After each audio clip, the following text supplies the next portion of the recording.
প্রথমেই বলি আমি একজন খুব অলস মানুষ, তাই আজকের অলস মানুষদের জন্যই একটা দারুণ সুস্বাদু রেসিপি বানাচ্ছি। কালকে যেহেতু শনিবার ছিল, কিছু পনির আমি কিপটামি করে রেখে দিয়েছিলাম, সেটাই আজকে কাজে লাগিয়ে দেব।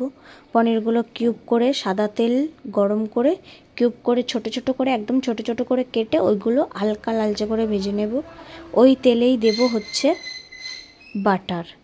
বাটার দিয়ে কুচানো রসুন দেব। কুচানো রসুনগুলো যতক্ষণ না লাল হচ্ছে ততক্ষণ অপেক্ষা করব। আমি এখানে সকালে যে ভাত করেছিলাম সেই ভাতটাই ব্যবহার করছি, যেহেতু আমি অলস। তোমরা চাইলে, যদি তোমরা প্রচুর খাটুন তেলও খাও, তোমরা তাহলে দেরাদুন রাইস এনে ফের ভাত করে দেন তোমরা এই ভাতটা বানাতেই পারো, কোনো অসুবিধা নেই। তাতেও খেতে ভালো লাগবে, এটাও খেতে ভালো লাগবে।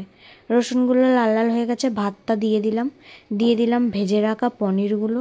এবার একে একে সমস্ত মশলাগুলো দিয়ে দেব চিলি ফ্লেক্স, দেব নুন স্বাদ মতো, আর দেব গোলমরিচের গুঁড়ো, আর টেস্ট ব্যালেন্স করার জন্য দেব অল্প একটুখানি চিনি।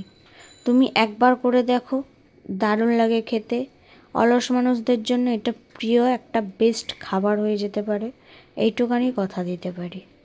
খুব সুন্দর লাগবে খেতে, দুর্দান্ত। চিকেন কষা হলে তো জমে যাবে। কিন্তু এইটা মাথায় রেখে ভাতটা রান্না করতে হবে। এটা আমি ফ্রাইড রাইস বানাচ্ছি না, জাস্ট মশলাগুলো দিয়ে আমি সামান্য একটু নাড়বো। নেড়ে নিলেই আমাদের রেডি হয়ে যাবে পনির বাটার গার্লিক রাইস। দারুণ খেতে লাগবে, বাহ।